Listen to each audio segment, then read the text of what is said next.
Alabama with, I want to say, a struggle win against South Carolina, but a win is a win. So we're going to talk about what that means. And is it a sign that the dynasty's over, or is this just part of the transition from the old SEC in college football to the new SEC in college football and life without Nick Saban?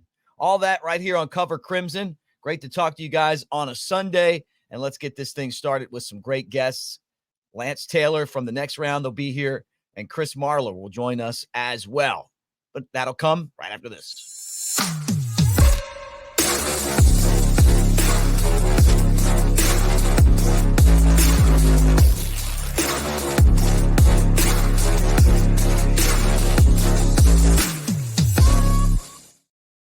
All right, there he is, Clint Lamb. I'm Mick Gillispie. Clint, we're back again on another Sunday. It was a Bama win, 27-25, but to me, it just doesn't feel like a win. And I guess, it kind of does, but it kind of doesn't. It's not as bad as what happened with Vandy, but I thought that it was kind of along the same lines as that game. Yeah, there was a lot. South Carolina had more total yards than Alabama. They had fewer penalties despite the fact they were on the road. A higher percentage as far as, roughly around the same as far as like third down conversion rate. They ran more plays than Alabama. They had the football longer than Alabama. Alabama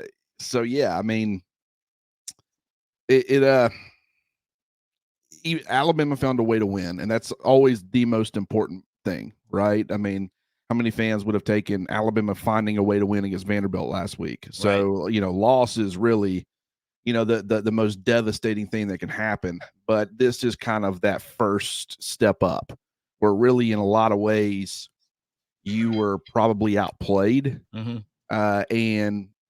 So you find a way to win, but you don't feel good about, if this was like Georgia or Ohio State or Oregon or someone like that, and you found a way to win this way, then you feel pretty good about it. And I'm not trying to take anything away from South Carolina.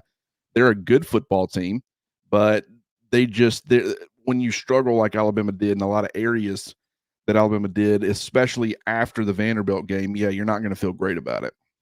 Well, Vanderbilt beat Kentucky, so maybe they're not as bad as Vanderbilt teams of the past. And then you look around the SEC, it's not like anybody was dominant except Texas against Oklahoma. But, Tennessee barely got by Florida with the backup quarterback and won that game in overtime. And that was at Neyland Stadium, although they historically struggle against Florida, which, by the way, it's Tennessee week.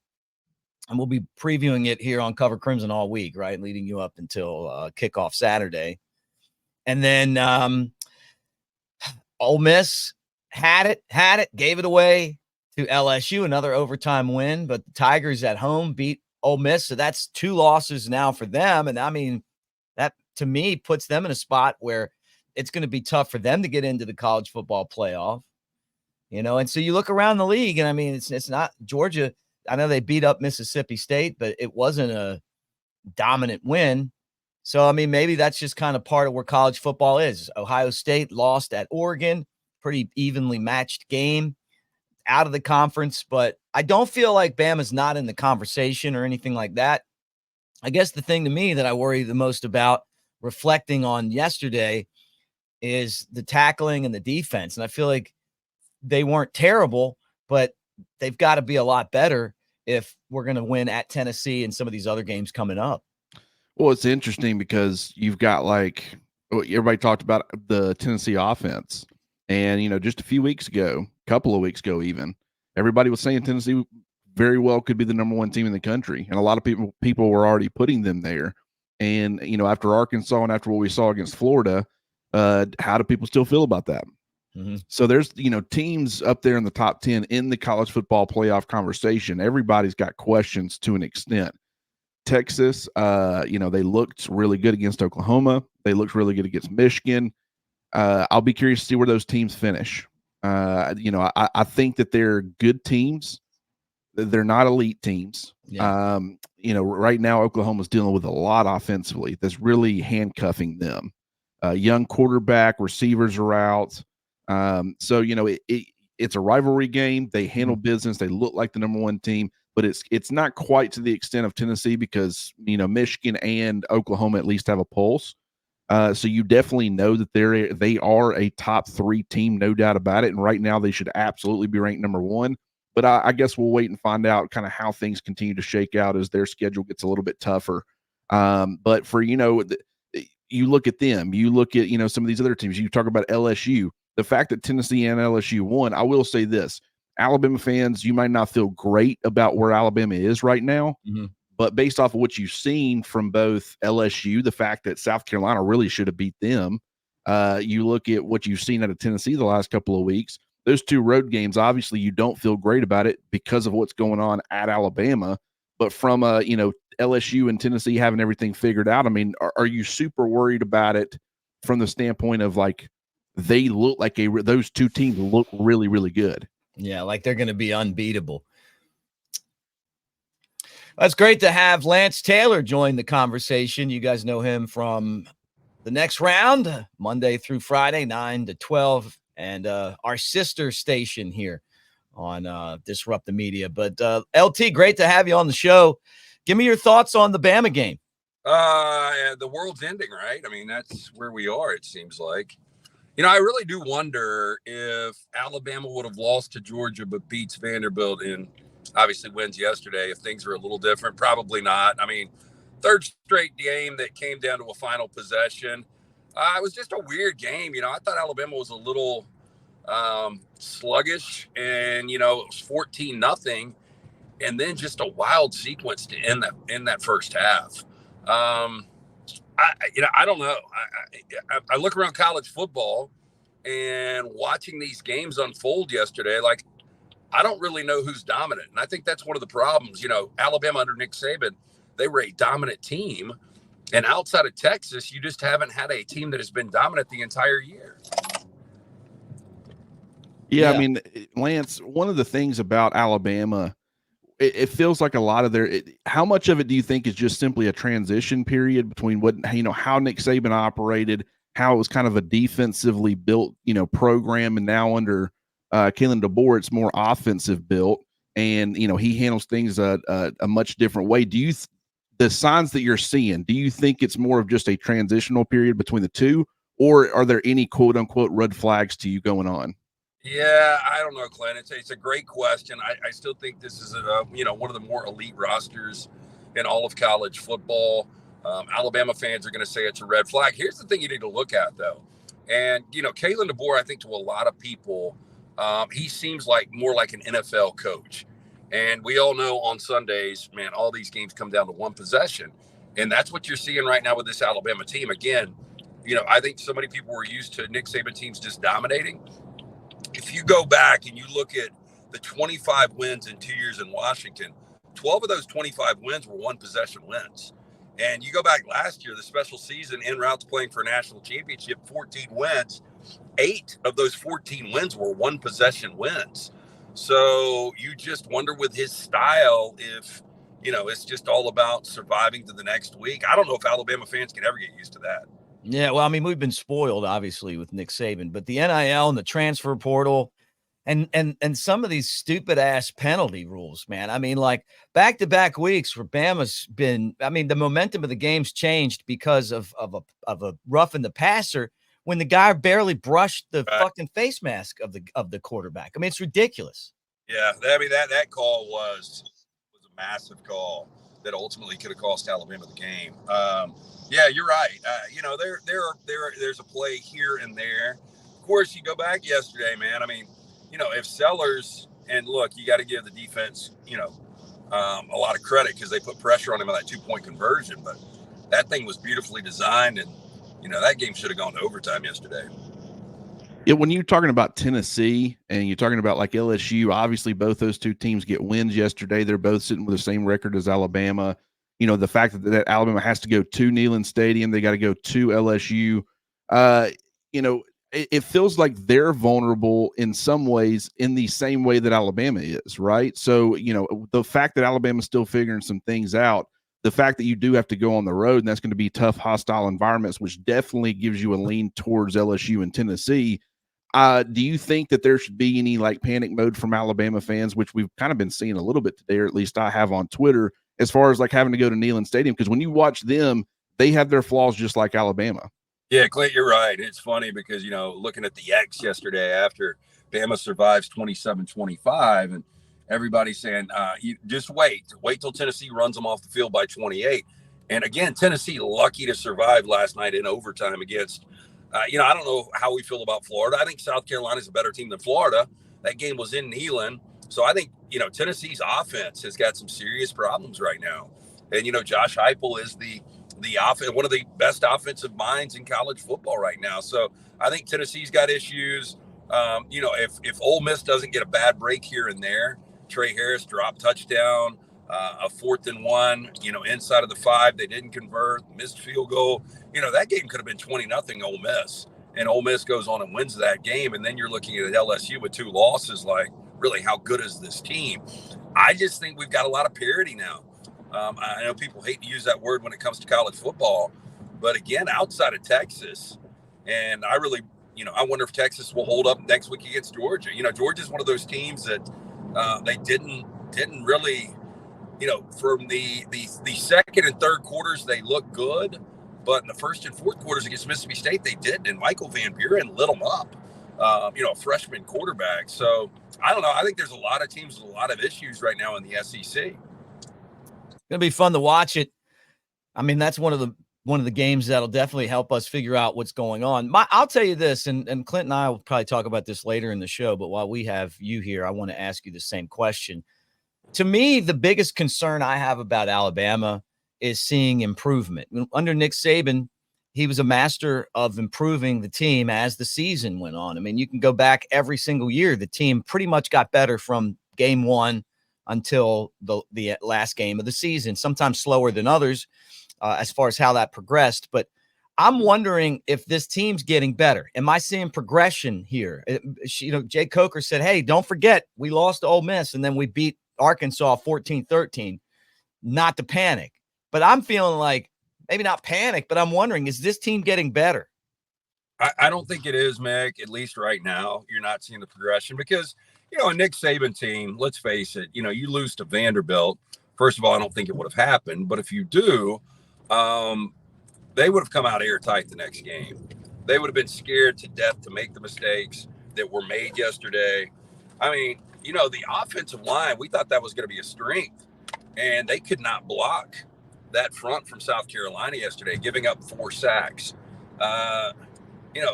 To force 4 turnovers at home against a 3-touchdown underdog and to be lucky to survive that game by 2 points, just amazing. And here's another thing as far as progressing and getting better week in, week out.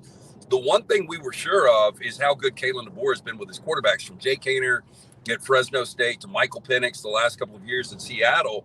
And then, Milroe after the Georgia game, people were talking about not only winning the Heisman Trophy, they were talking about the number 1 overall pick.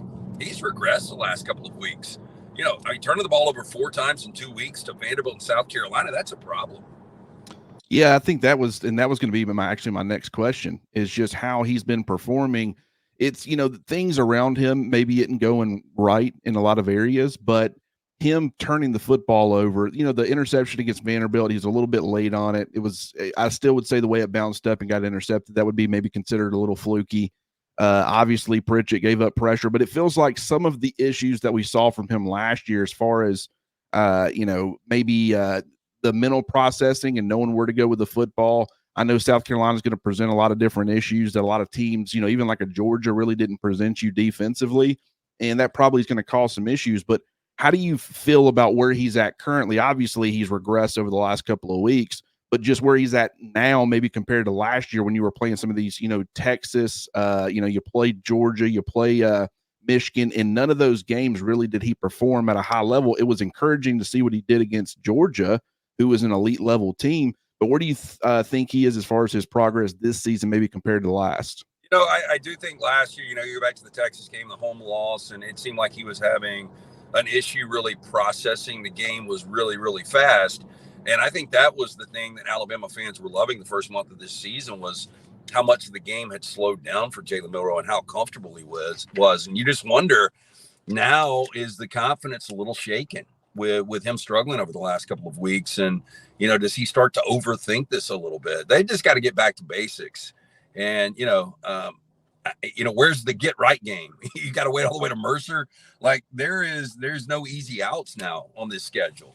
And I think it truly is when you start to look around college football, like, I don't know if this is ever going to go away. So, the dominance that you've had in the past and what Nick Saban was able to do, I just don't know if that's a realistic thing right now in college football. Other games in the SEC, Vanderbilt actually went to Kentucky as a big underdog and won. They're actually a good team. So maybe that's not as bad of a loss as we thought. At least right now, they're a good team. Yeah, Mick, Vanderbilt, they're a couple of plays away from being right now. I know. They would be close to a top 10 team, which is insane. I don't think there's anything flukish. Vanderbilt, watching them in Lexington last night, that's a really, really good Kentucky defense. And the way Bobby is playing right now and the way Tim Beck's calling plays, I mean, he's giving a master class right now in dissecting defenses. I mean, to be able to do that in back-to-back weeks against Alabama and then on the road in Lexington where Kentucky is giving everybody fits. I'm really, really impressed. I mean, Clark Lee has got to be your SEC Coach of the Year midway. Who would you put right now? Obviously, Texas #1, Georgia #2, probably for a lot of people. And it might not be for you. I mean, Alabama's got the head-to-head. But if you had to say who was the third best team in the SEC right now, who would you go with? It's a great question. I think I would go Alabama. I do. I still don't know how LSU won that game. Lane Kiffin and Ole Miss, they're just going to find a way to lose a couple of games every year. I mean, it's just the way it is. Texas, by for sure, best team. I think I would go Alabama too, just based on the head-to-head. I mean, it is amazing. And somebody did text me yesterday, how in the hell was Alabama up 28 on Georgia and they've lost to Vanderbilt and they were lucky to survive South Carolina at home? It doesn't make any sense. And, we never have these questions when you watch the NFL and, ironically, now that we're paying players, it just seems like we're back to that model. But Clint, to answer your question, I think Texas definitely #1, and then it's very subjective. And I think I would go Alabama 2, Georgia 3, and then it gets more difficult for me. Who was 4? I guess LSU. I don't know. Yeah, maybe Tennessee. Yeah, it's interesting too. We could sit here and talk about Lane Kiffin all day, but it's kind of comical watching the way that those guys keep just crapping down their legs, man. I mean, good God, that they should have beaten LSU by 15, 20 points yesterday. Yeah, I agree. And, if you're an Ole Miss fan, I always had the running joke they were allergic to Atlanta because they couldn't get there. And I'll never forget the 4th and 26 that Arkansas converted against them that, under Hugh Freeze, they would have been in Atlanta. That was one of the more amazing plays I've ever seen. And I just thought they would never get there. And then the best thing in the world that ever happened to Ole Miss fans was the expansion to a 12-team playoff. And you looked at the schedule coming into the season, it was one of the easiest schedules in all of the Power 4. And now they've got 2 losses, and we're in the middle of October. So, if I'm an Ole Miss fan, I just don't even know what to think. They've got a strong collective. This was the year that, we're out in Dallas at SEC Media Days and all the national media. Finally, Lane Kiffin's got the horses up front on the offensive and defensive lines. That offensive line, by the way, ain't that good.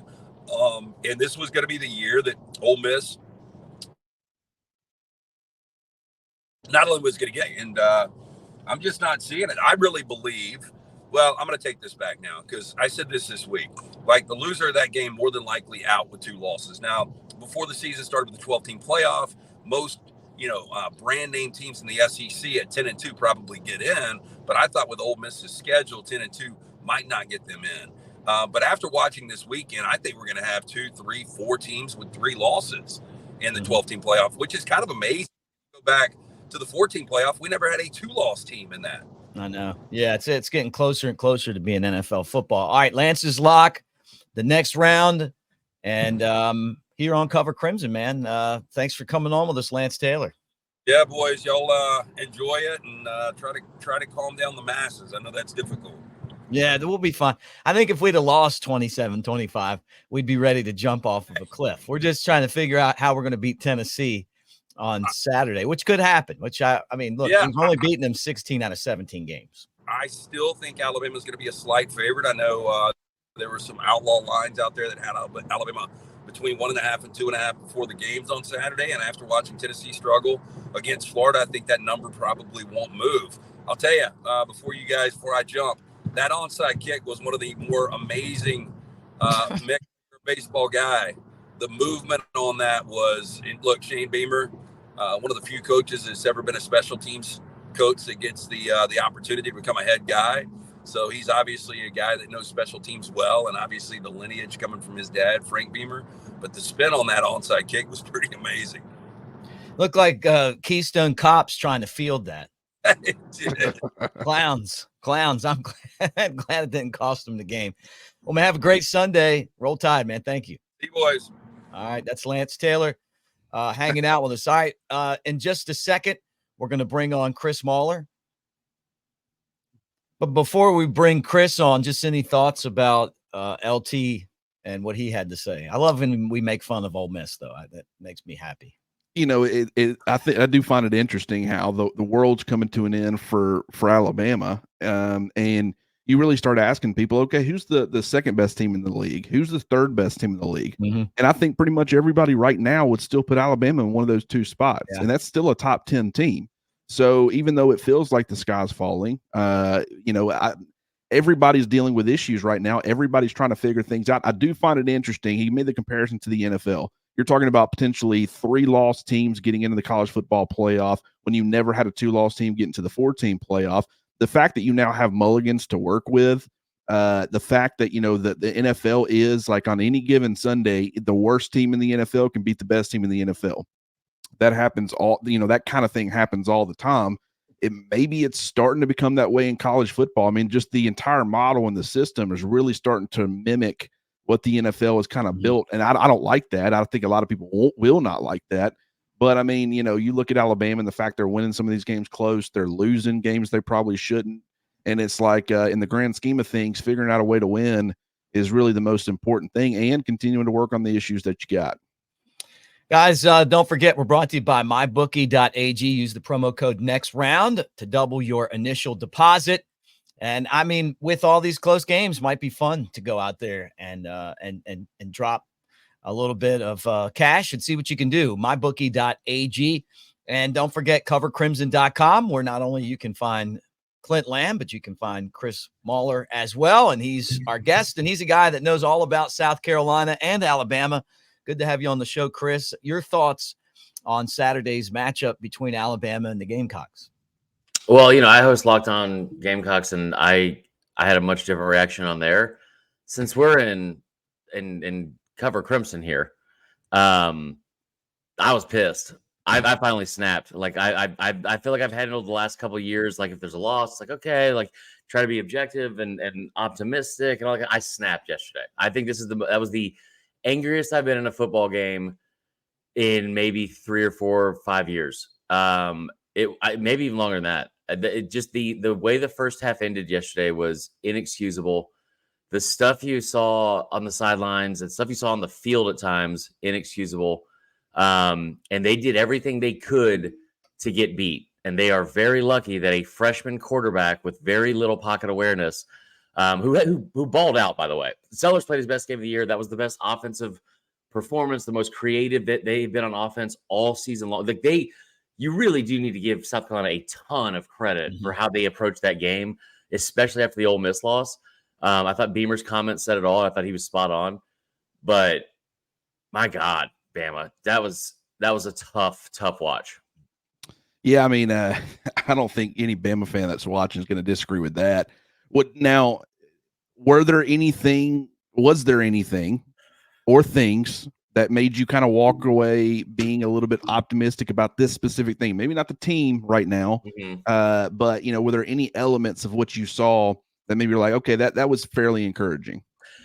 Okay, I thought you were going to say there's any negative things, and I was going to pull up this notebook of all the things that I wrote down. And also, bless Clint Lamb forever, because this man gets done with, I'm sure, what is a very, very busy game day, gets a text from me being like, hey, man, any chance whenever you do your film study, you can knock out these 3 to 7 things that I would like you to get for me?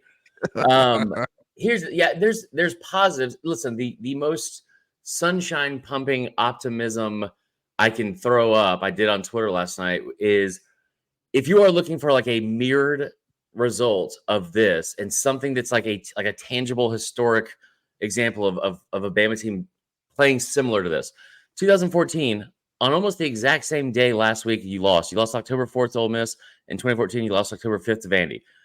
Right? You lose that game. Then the following week, you expect them to rebound.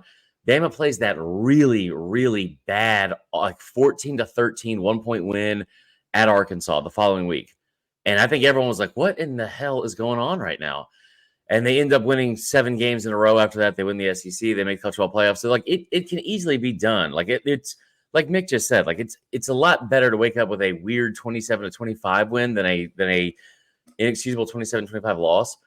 But what I guess the positives are also the things that really pissed me off yesterday, which is, hey, did you notice that when we scored that last touchdown, did you notice that we threw the ball through the air like by more than 20 to 30 yards? We were taking downfield shots and he was wide open and scored. It's almost like that's how the offense has run all year. Why weren't you doing that at all during the game? I said after the Vandy game, I felt like there was going to be some sort of overcorrection that they were going to do because you lost to Vanderbilt. So it feels natural that you're going to try to overreact and overcorrect to something. And I thought it would be forcing the run game. And they did. And it's just, it felt like they went out there for a little bit too long for my liking and tried to run a different type of offensive of scheme than they have had all year that they've had success in all year.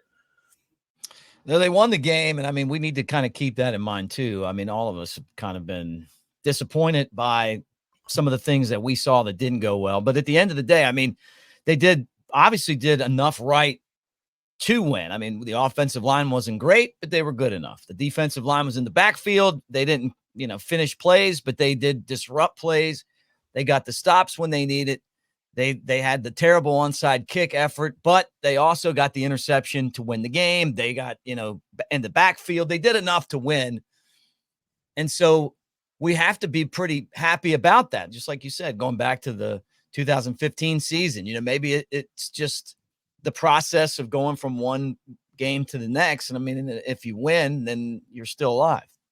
Yeah. I mean, I definitely get that. I think, I'm sure that for like the last 24 hours, like fans, media and everyone in between has been pretty critical of Bama. I tell you what, I don't care how this sounds. One of the positives that's come out of this is 2 Saturdays in a row that you have been like, oh my God, what just happened? Tennessee, one of your biggest rivals, has also gone out there and been like even worse, arguably. So that's been great. I do feel like this better be the wake up call. Like this better be the wake up call, because I thought Vandy would be the wake up call. And I honestly, man, I did this on radio all week, and I was like, Doring was giving me crap out yesterday because I was like, hey, he's like, were you like, that Vandy game had to be awful and I was like, honestly, I'm not that worried about it, because you're still ahead of the curve because you beat Georgia, so you only have one loss. You can still you're on pace to make the playoff. And the other thing is, Vandy does stuff offensively that no one else Bama's going to face is going to do, like running that kind of like option type of offense. The shovel passes, we got to figure that out. It feels like the 92 SEC championship game all over again. That's been frustrating. Beautiful play design by Dowell Loggins on that third down. But I think the thing that worries me now about after the South Carolina game is it has to be the wake-up call, because here's the thing, guys. If you're up 14-0 with 1:43 to go and you give up a 4th and 9, whatever, because you're still up by 7. They get the ball coming out of the half, but you have time to go score just like you did against Wisconsin right before the half and put them away and extend the lead and really take the wind out of their sails. You got multiple gifts at the end of that first half, and all you did was make it like substantially worse on yourself. And the sack interception, like that was one of, I tell you, you have the touchdown on the kickoff. You somehow get a personal foul on a ball that's never touched because it's a touchback. So then the next play is that safety. If he's sacked with like without that personal foul, at the very least, you're just at the 10-yard line, run the clock out and go to the half. It's just, it spiraled very, very quickly. And it felt like it did it again in the second half. That onside kick where we had 3 linebackers on the field on the hands team. I was losing my mind. It just felt like everyone was looking around for someone else to make the play. And that is an unsettling feeling because it just feels like you don't have the leadership, or you didn't have the leadership that you were going to need.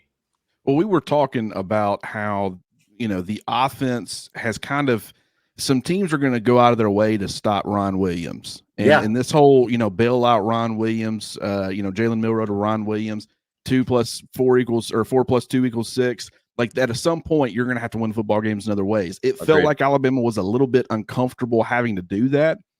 Your point on the vertical shots, you did see that early vertical shot to Ron Williams, and I think if they connect on that, man, and granted, that drive ended up getting, whatever you call it, they were kind of bailed out because of the roughing the punter penalty. But, if they make that connection, I think we're talking about Ron Williams' stat line looking a lot different. We're talking about they're able to play their offense. It did feel like that it was they understood the threat of South Carolina's defensive front. And I agree with you.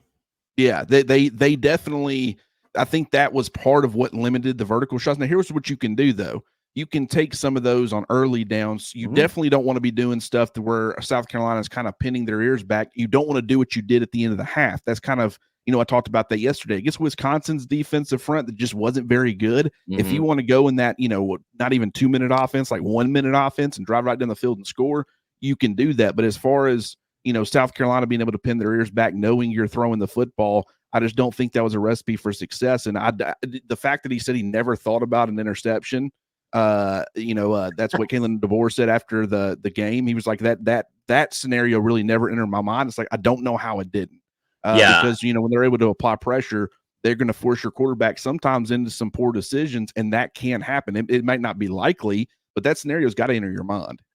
It's honestly, and I love Jalen Milroe so much. And I Clint, you've heard me do the deep dives on his numbers, and last year I will go to bat for Jalen Milroe forever. And listen, he had a bad game. Like he had I think his worst game since maybe the first half of Ole Miss last year.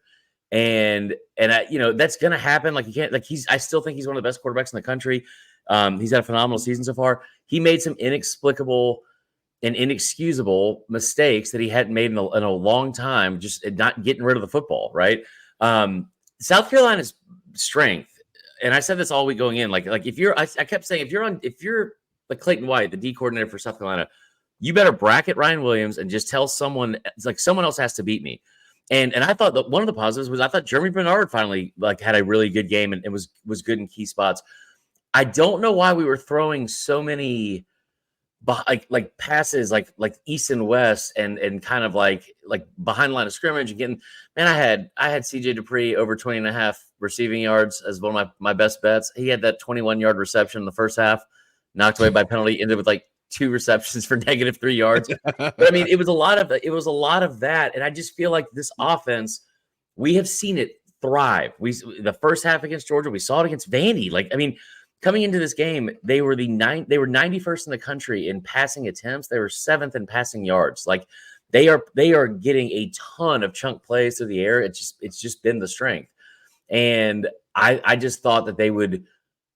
It felt like they were ready to work on stuff more than they were ready to go win that game. And then by the time, it's 14-12, the scary part is South Carolina got the ball coming out of the half. And I've watched South Carolina all season long as part of my job. And I have never seen them be that effective, especially on a drive like that. Like they came out and made a conscious decision. We're going to run the football and we're going to run it down their throats. Not break off chunk plays. We're going to run it 4 yards at a time. And then, and they go 16 plays, 83 yards, take off 9 minutes, which is the blueprint that Vandy put out for everyone. Yes. Like Bama can't score if they're not on the field. And they go 16 plays, 13 of the 16 were run plays. And they converted all the third downs. You give them a 3rd and 15. They had the shovel pass. And they, if it weren't for a couple of mistakes from Sellers, which credit Bama defense, if they go behind 2 scores, I don't know if Bama comes back from that. But they did. Neither. I don't either. I feel like Jalen Milroe, though, got no help from the offensive line, and I feel like that's what makes a quarterback have such a bad day. I was really shocked at and maybe part of it's South Carolina's defensive line is as good as everybody says. They're really good. Just seemed like we couldn't slow them down. Those guys off the edge are legitimate day one NFL draft picks. Like Kennard has been great. Dylan Stewart, and now those guys, credit to them, they know how successful their team can be if they get a sack and they don't just shoot a machine gun. It's a celebration right after the play, like they've done all season for some unknown reason. Kennard is fantastic. I thought the offensive line handled them okay at times. There was a couple of times where Kennard just came in untouched, and it was like, right. I think we all knew his name and who he was coming into the game. I'm not sure if Caden Proctor or Elijah Pritchett did. Right tackle feels like it still continues to be an issue with just some assignment busts, I feel like. But yeah, you're right. Like I don't think they gave Milroe a ton of time, and it looked like a team that had locked in and was like at the absolute peak of what it can achieve 30 minutes in that Georgia game. It feels like we went like in a halftime after that and just completely lost our identity. It's like, I don't know. Like it was odd, but I mean, yeah, like it feels good to wake up on a Sunday with a win, as opposed to a loss. And man, that onside kick, that was, I looked at Allie after the game, and it also, I'm going to say this to him personally on Instagram and Twitter and like in a fun way, but screw Joe Tessitore for that comment after the 2-point conversion saying like, Bama dodges a bullet. And I was like, why would he say that when there's 43 seconds left and they still have the onside kick? Right off the bat. Hey, I mean, I will say this. It's interesting because like you look at the PFF, like what the grades, I guess, and the stats. They only gave up or said that Alabama only gave up 2 of the 4 sacks, which means they put the other 2 on Jalen Milroe. It was interesting because that one where it looks like Caden Proctor, they both block the tackle and pretty much let, I think it was Kennard, come off the edge free. That was the first sack.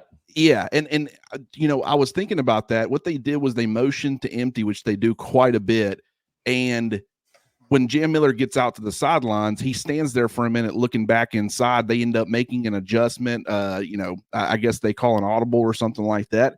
And so then they rechange the formation, but nobody's in the backfield. It's still an empty set. It was almost like because of all that time that had passed, the offensive line had maybe forgotten that the back was not in the backfield, because the way he did that, it was like he was leaving the guy off the edge for the running back. It was very strange. I don't know if it was like they just waited too long to get that play off in the offensive line. There was some miscommunication on once they changed the play where the offensive line thought there would be a back. That's what it felt like to me. Yeah. But that was definitely on Caden Proctor. Elijah Pritchett, surprisingly, they don't have him registered, giving up a pressure or a sack.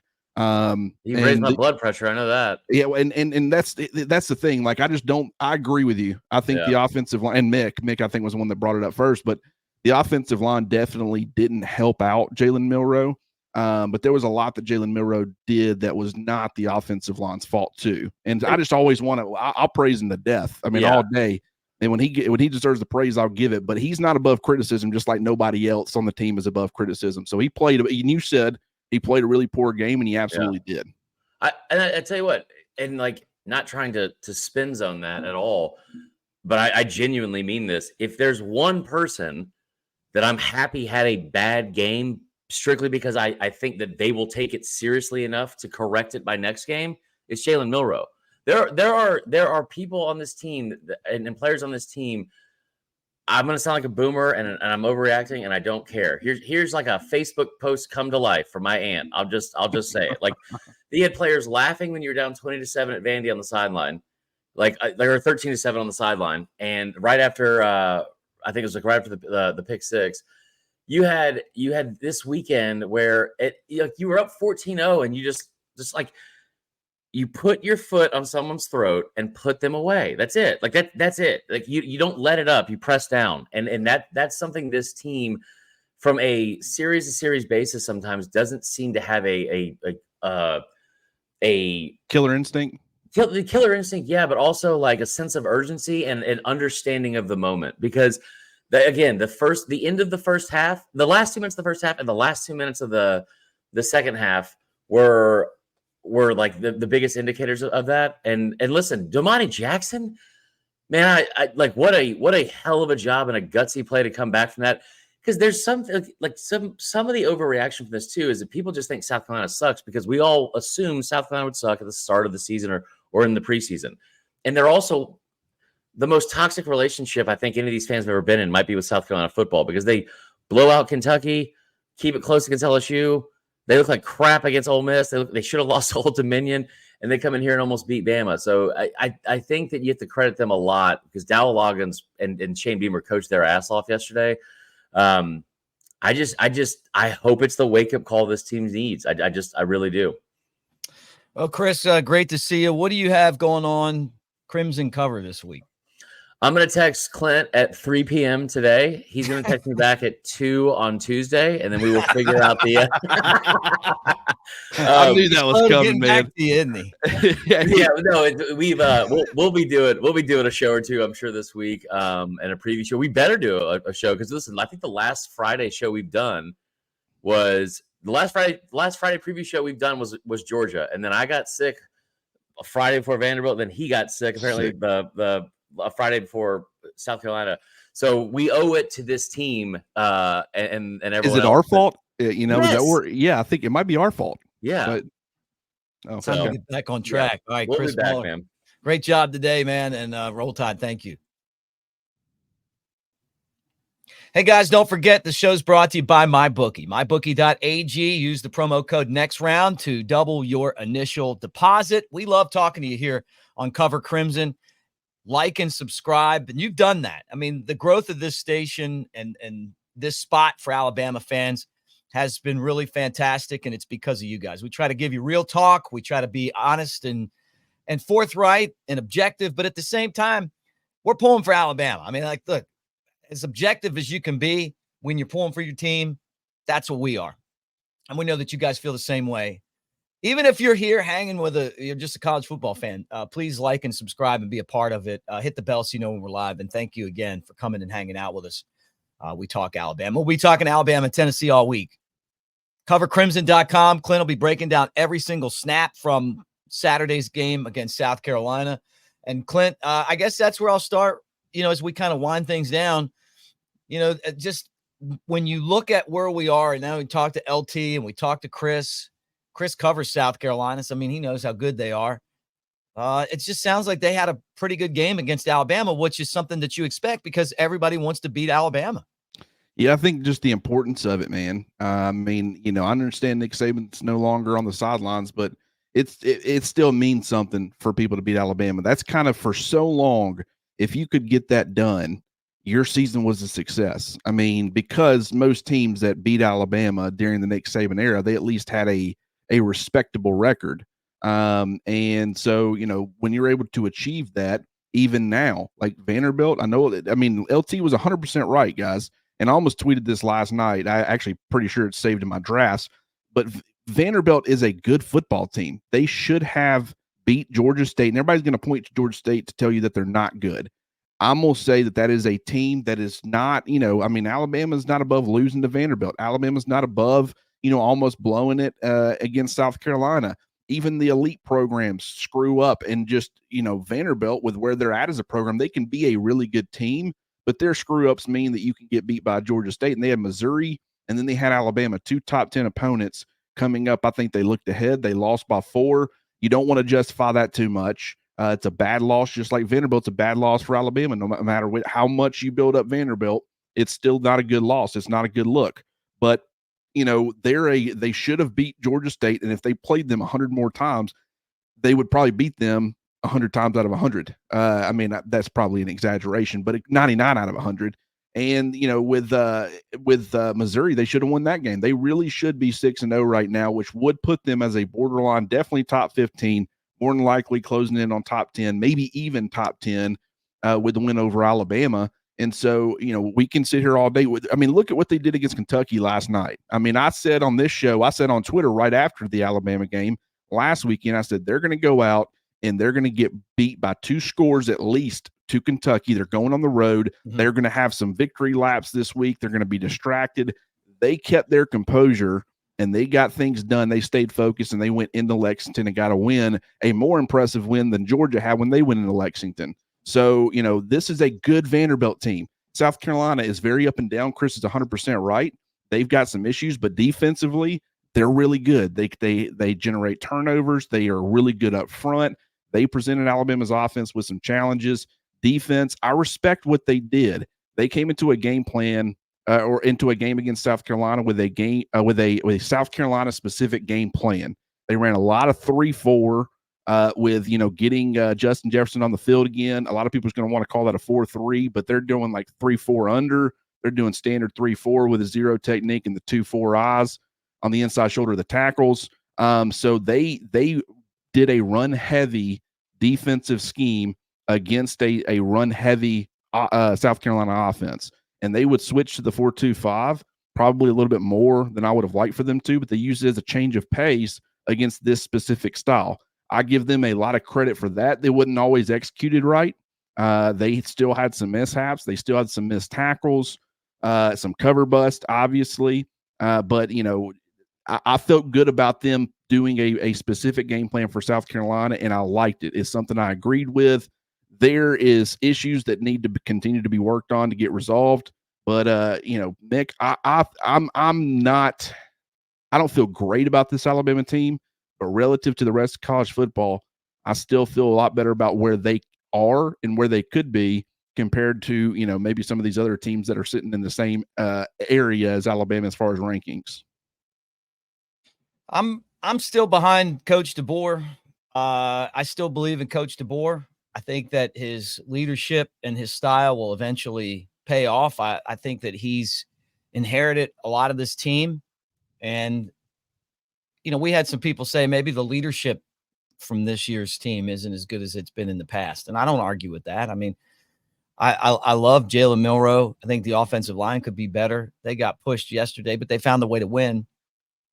And I'm hoping that my opinion of the leadership changes. But I don't think it's DeBoer. I mean, it's hard for you in the first season of any business to take over and really have an idea of what you're dealing with. You got to go through it one time. And team's still 5-1. Vanderbilt loss. After watching them against Kentucky, I realized they're a pretty solid football team.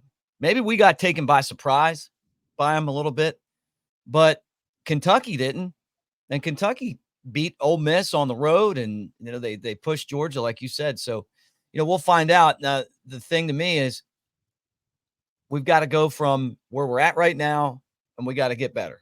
And I think that's the next goal for Kalen DeBoer, and I want to see that. Now, I know there's a lot of people or some people, maybe not a lot, but it's a chorus that feel like he's Mike Shula 2.0. I don't agree with that. Mike Shula never really had much success. And then he was back in the stadium on Saturday, didn't want to do any media. Word on the street is that he's still, not real happy with Alabama about the way that he was let go. I think the thing he needs to let go is that feeling and just welcome back in the family. I mean, he was a great quarterback, and I think that he was lucky to get that job in the first place. They should have hired Sylvester Croom, plain and simple, the guy with the experience. They didn't. And his inexperience cost him. Going into the Tennessee week, I see Shula. I think of the 1st and 1 that they didn't get in a 5 overtime loss to Tennessee. And, putting all his chips on the Tim Tebow, over on Tim Tebow, and he goes to Florida, but who knows? That's all history now. I don't get that same vibe with DeBoer. I don't think he's DuBose. I don't think he's Shula. I think he's DeBoer. And I think the guy got to the national championship last year. He's had success everywhere he's ever gone. It is a learning curve. But college football is different now, as much as it hurts for me to say that. And the other thing that hurts that some of you guys are really not going to like to hear is that we better build that NIL up, because that's why Texas is a little bit better than everyone right now, is that they can go out and buy what they need.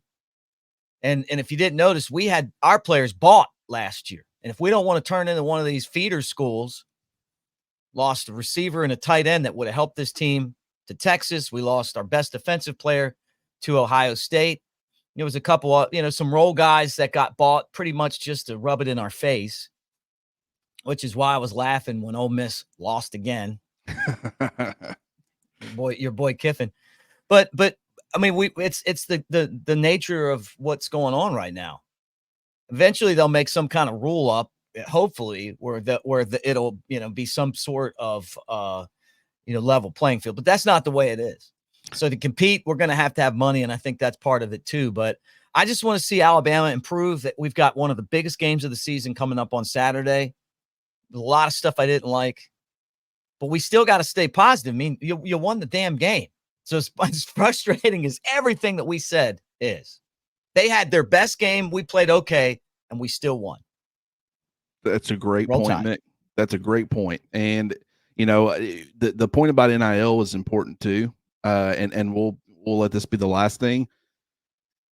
I heard, and I have no idea the validity of this, comment, but I'd heard that after the Vanderbilt loss, Alabama lost some support, because people were frustrated. I just don't think that should be the way that you go about it. You can voice your frustrations however you want to, but when you lose a game like that, really it should be the opposite. Mm-hmm. It should be, okay, whatever we need to do to get this corrected, and having depth, having more options at all these different positions. It is, at this point, I mean, it's pay for play. I mean, let's call it what it is. It needs to be, okay, we need to go give more. If we want to see this program back on track, you can disagree with what the coaches are doing, and maybe you want coaches to get fired and you want them to bring somebody else in. So that's what's, you're pulling your support until they give you what you want, whatever. But you got to understand that will have crippling effects that will only make the situation worse and move Alabama in the opposite direction. If the coaching is the issue, which I'm not saying I agree with it, but I'm saying if that's how you feel, then eventually that will get corrected. But you want whoever ends up being the head coach at Alabama each and every year to be in a position where they can go and compete to continue to bring the best players to Tuscaloosa. And that will take having a strong NIL fund. So when things don't go right, really your reaction should be the opposite. Let me go give more money. Let me see what else I can do. Because as a fan, you can show up on Saturdays and cause ruckus, and you can donate. And that's the two things that you can do to directly impact the performance. You got to make sure you're doing your part as a fan to make sure that this program's heading in the right direction. The rest, if there's problems, they'll get corrected. All right, guys. Thanks for hanging out with us on this Sunday. For Clint Lamb, Lance Taylor, Chris Marler, I'm Mick Gillispie. Like and subscribe, be a part of Cover Crimson, covercrimson.com. And we appreciate MyBookie. Use the promo code NEXTROUND to double your initial deposit. We will talk to you guys tomorrow. Until then, roll Tide.